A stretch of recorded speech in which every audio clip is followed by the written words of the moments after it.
So many things. Like when we got married, I realized that there was a third wife in the mix. Ask me who.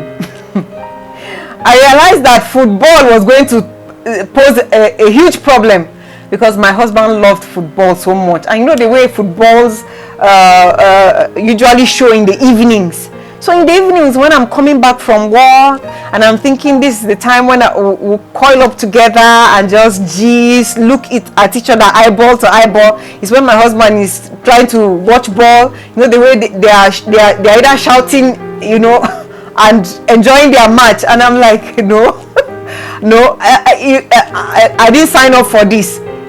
So those are changes that differences that you have to deal with.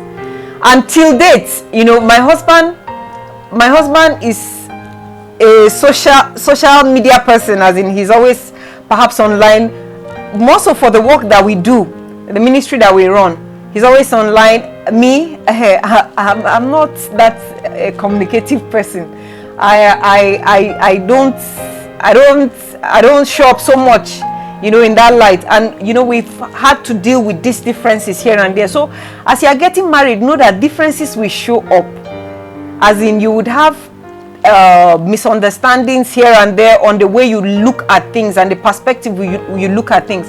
And the mistake most people make is that they feel because we are having these differences, because we are having these issues, it means that we are failing in marriage. We have the worst marriage ever, and that's not true.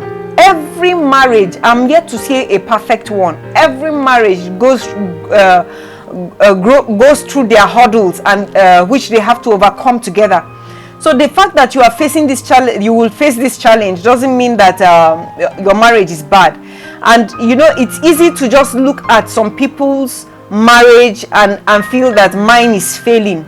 Please, when you get married, do not look at somebody else's marriage as your standard. Yes, it's good to pick great ideas from other people's marriage that are working. Look at have mentors when you marry, but do not use that to compare with your own marriage, because you are not married to the same spouse. You are married to two different people, and they have different personalities. Every human being that God created came unique in their personality. So accept your husband, your wife, the way God made them, and keep working together to make to better each other's personalities. But do not look at another person's marriage and decide that your marriage is failing and decide to give up on your marriage. No.